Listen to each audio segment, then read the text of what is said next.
Ouais, c'est chaud actuellement en Côte d'Ivoire. Les passeurs interviennent dans l'affaire de l'élection présidentielle ivoirienne. Donc, sans plus tarder, je vous laisse regarder la vidéo par vous-même. Likez, commentez, surtout partagez la vidéo maximum comme d'habitude. On ensemble, ciao. En cette année électorale, comme pasteur, les évêques demandent à tous d'être des artisans de paix, de rejeter les discours de haine, de s'éduquer et d'éduquer à la fraternité. Il prie et œuvre pour que le scrutin soit transparent, juste, inclusif et non violent. Les rapports. Au cours des séances de travail, des échanges critiques ont eu lieu sur divers sujets. L'analyse des rapports des secrétaires exécutifs et aumôniers nationaux et le renouvellement de certains mandats. L'examen et l'adoption du projet de lettre pastorale pour une élection présidentielle juste, transparente, inclusive et apaisée. L'adoption des normes complémentaires, la recherche de financement de l'Université catholique de Côte d'Ivoire, UCASI, le rapport financier de la CECI, les nominations. La CECI a procédé aux nominations suivantes. Le révérend père Jérôme Dagbo Kato, du clergé diocésain de San Pedro, comme professeur résident de droit canonique au grand séminaire Saint-Cœur de Marie d'Anyama. Le révérend père Olivier Zouré, du clergé diocésain de Yopougon, comme professeur missionnaire de droit canonique au grand séminaire Saint-Cœur de Marie d'Anyama. Le révérend père Alain Pierre Yao, du clergé diocésain de Boaké, comme recteur du grand séminaire Notre-Dame de Guessio Gagnoua.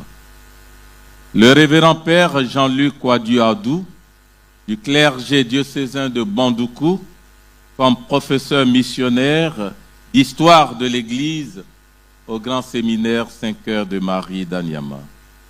Le révérend père Modeste Éric Kouakou, du clergé diocésain de Boaké, comme professeur résident de théologie morale au grand séminaire Notre-Dame de Guessio Gagnoua.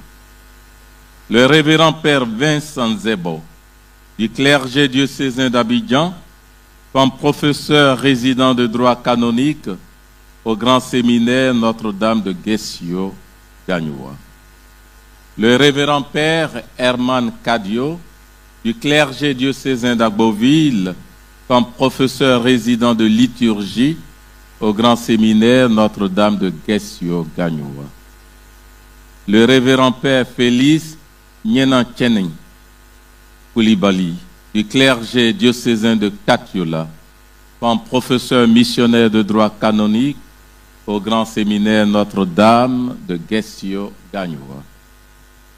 Le révérend père Landry Carole Segui Fallet, du clergé diocésain d'Abidjan, comme professeur résident d'anthropologie au grand séminaire Saint-Paul d'Abadien-Kouté. Le révérend père Félicien Guessé, du clergé diocésain de Gagnoua, comme secrétaire exécutif national de l'éducation catholique. Le révérend père Jean Kwabnakra, du clergé diocésain de Bandoukou, comme directeur de la radio nationale catholique RNC. Le révérend père Lambert Yedolat, du clergé diocésain de Grand Bassam, comme directeur national d'Ecclesia TV. Projet de lettre pastorale. L'examen et l'adoption d'une lettre pastorale intitulée « Lettre pastorale des évêques catholiques de Côte d'Ivoire pour une élection présidentielle juste, transparente, inclusive et apaisée » a été au centre des échanges. Ce document vise à fournir des conseils pratiques sur le cycle électoral en Côte d'Ivoire en soulignant la place essentielle de la transparence, de la justice et la vérité pour favoriser des élections sans violence et des résultats acceptés de tous. Hommage et remerciements. Les membres de la CECI rendent un vibrant hommage à leur confrère, son Excellence Monseigneur Raymond Awa, qui accueille chaleureusement le double événement de la 127e Assemblée plénière ordinaire et la célébration marquant la clôture du jubilé d'or de la CECI.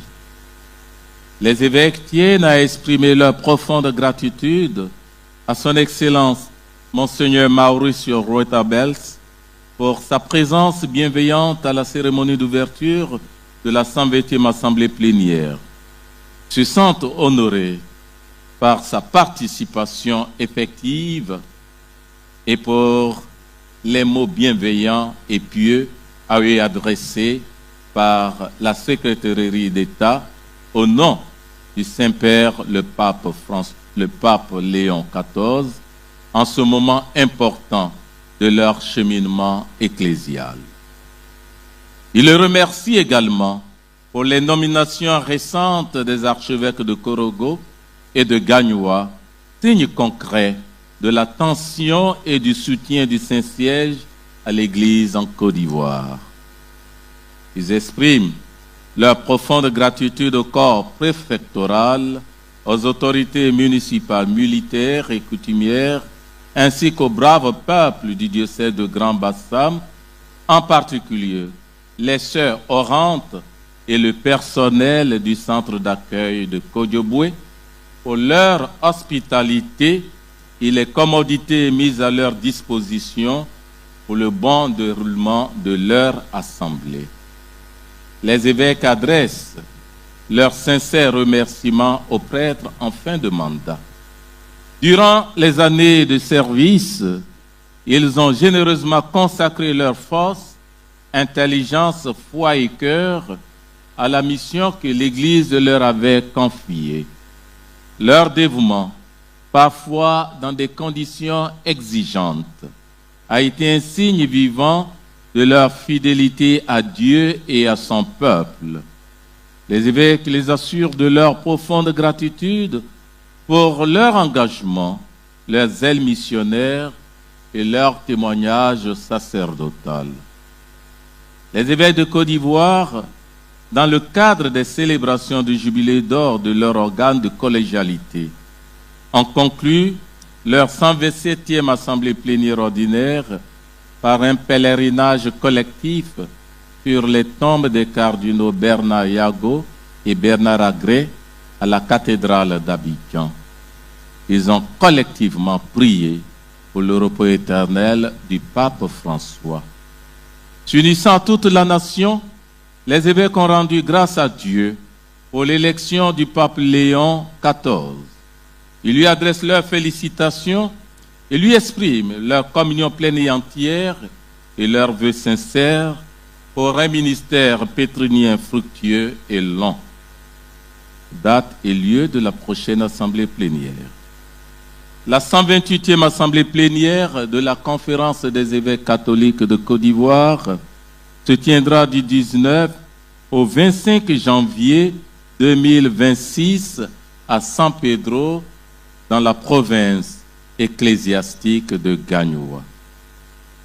Les évêques saisissent l'opportunité de cette célébration de clôture de leur 127e assemblée plénière et de la célébration de leur jubilé d'or pour souhaiter une bonne fête à toutes les mamans.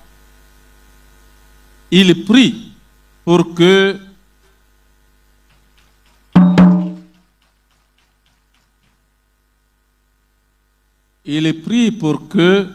par l'intercession de la maman du ciel, la bienheureuse Vierge Marie, le Seigneur Jésus-Christ leur obtienne toutes les grâces et bénédictions pour demeurer des mères bienveillantes et pieuses.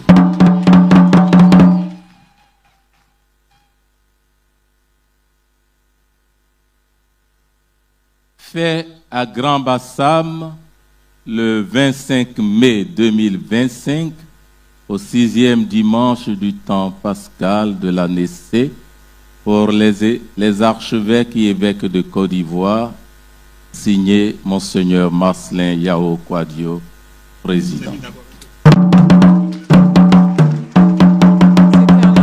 Ce fut ensuite l'adoration communautaire conduite par le père Ambroise Manda, vicaire général de l'archidiocèse d'Abidjan, qui a exhorté les évêques en pèlerinage à entretenir et à promouvoir l'héritage d'unité laissé par Jésus-Christ, une unité entre les pasteurs qui a un impact certain sur le troupeau et la nation ivoirienne dans le contexte sensible des élections. S'il a parlé à ses disciples pour qu'ils puissent garder l'unité, c'est pour que leur unité impacte l'ensemble de la communauté chrétienne.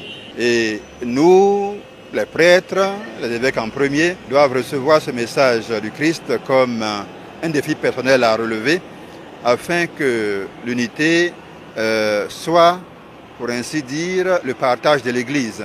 Nous sommes en train d'aller vers des échéances électorales qui s'annoncent difficiles pour le pays et c'est le moment plus que jamais de resserrer donc les liens de la conférence épiscopale pour que, en parlant d'une seule voix et en se comportant comme un seul homme, l'amour qui les unit puisse également habiter le peuple de Dieu et impacter tout le pays pour que nous évitions la catastrophe que nous avons déjà connue et que nous ne souhaitons plus reconnaître. Les évêques catholiques de Côte d'Ivoire ont vécu intensément ce temps de ressourcement.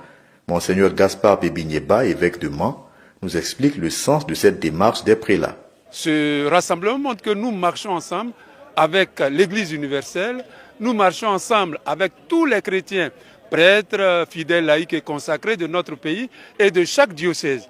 Donc nous avons voulu montrer que nous aussi, nous sommes appelés au salut.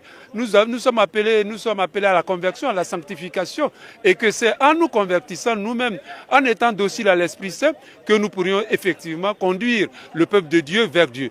Le cardinal Ignace Bessidobo, archevêque métropolitain d'Abidjan, insiste sur l'importance de l'unité qui a été le thème de l'adoration eucharistique de ce pèlerinage. Oui, l'unité, c'est fondamental. C'est fondamental. Et si Jésus a prié avec tant d'insistance pour l'unité, c'est parce qu'il savait que dans le cœur de l'homme, il y a cette tendance à la division, à la rupture. Et déjà même pendant qu'il était avec ses disciples, il y avait cette tendance. Il y avait une sorte de lutte, de combat interne qui va être le plus grand. Donc Jésus savait qu'il y avait la menace qui pesait sur la communauté des disciples. Et lui, pendant qu'il était avec eux, il a essayé de... C'est un peu comme tous les parents. Hein. Tant que les parents sont là, ils font l'unité de la famille. Dès que les parents s'en vont, il y a cette menace de la division. Donc Jésus, le sachant, a prié pour que les disciples soient un. Et je crois que c'est d'actualité. Les évêques étaient accompagnés des secrétaires exécutifs nationaux, dont le père Norbert Éric Abécan, secrétaire exécutif national de la sous-commission Justice, Paix et Environnement, qui a été marqué par l'exhortation au cours de l'adoration sur la cohésion sociale nécessaire en cette période sensible d'élection en Côte d'Ivoire. Nous lançons l'appel à tous les leaders de partis politiques parce qu'ils sont en train de nous montrer et nous faire entendre les paroles qui nous font peur. Demander à l'Esprit Saint de nous garder unis à lui, unis à tous nos frères et sœurs, et nous pourrons réussir. Voilà le grand message que j'ai beaucoup apprécié à ce pèlerinage de nos pères archevêques.